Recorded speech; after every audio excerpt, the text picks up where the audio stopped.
Dan selanjutnya kami persilakan calon presiden nomor urut 1 Bapak Anies Baswedan untuk bertanya kepada calon presiden nomor urut 3 Bapak Ganjar Pranowo. Waktu Bapak 1 menit, kami persilakan Pak Anies.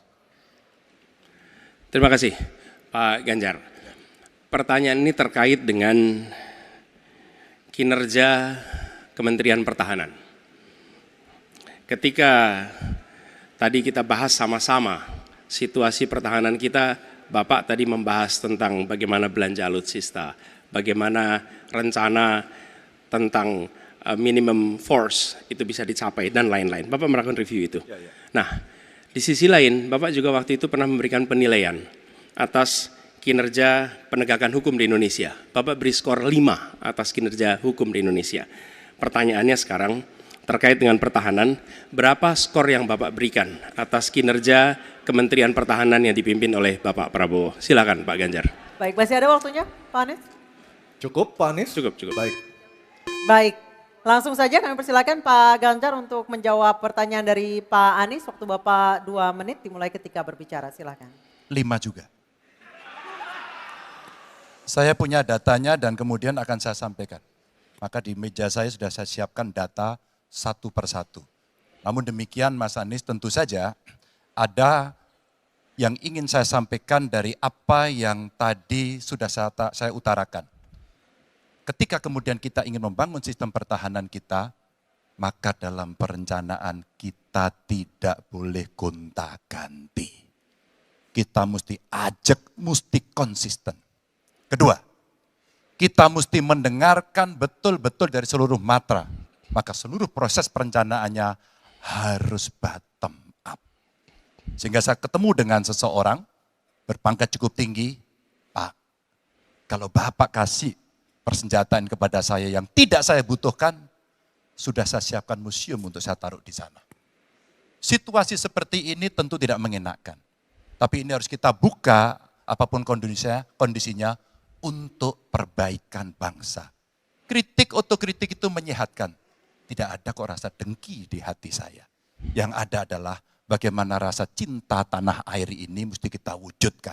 Agar kemudian kita betul-betul bisa menjadi negara kuat di banyak area dan kita berbicara di dunia internasional disegani. Bung Karno pernah menyampaikan itu. Daulat politik itu wajib. Berdikari dalam bidang ekonomi mesti dituju. Dan kita punya kepribadian dalam kebudayaan. Sekarang daulat ekonomi pertahanan kita mesti kita tunjukkan. Maka ketika banyak perusahaan-perusahaan waktu itu yang sangat strategis dibikin, itu mimpi sejak dari lama pendiri bangsa agar kita menjadi negara kuat. Dan itulah yang sebenarnya kita-kita yang harus meneruskan itu. Begitu Mas Anies. Ya, makasih Pak Ganjar. Cukup Pak Ganjar, baik Pak Anies. Silakan menanggapi jawaban dari Pak Ganjar, waktu 1 menit Pak Anies, silakan. Jadi TNI, tentara kita, polisi kita, semua bekerja luar biasa di lapangan. Kita harus berikan rasa hormat dan terima kasih. Karena mereka mengerjakan hal-hal yang sulit, hal-hal yang berat. Tapi sisi kebijakan menurut saya lebih parah. Kenapa? Di era Pak SBY, kenaikan gaji terjadi 9 kali. Selama era ini hanya bernaik gaji 3 kali dan akan naik nanti tahun depan. Karena menjelang pemilu mungkin naik gajinya. Tapi di sisi lain, kesejahteraannya tidak dipikirkan dengan serius.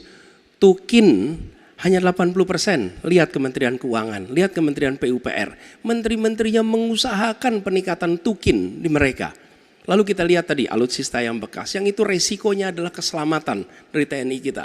Mereka bekerja keras menjaga setiap jengkal tanah Republik ini. Tetapi mereka tidak didukung dengan policy. Karena itu menurut saya skornya justru di bawah 5 Mas Ganjar.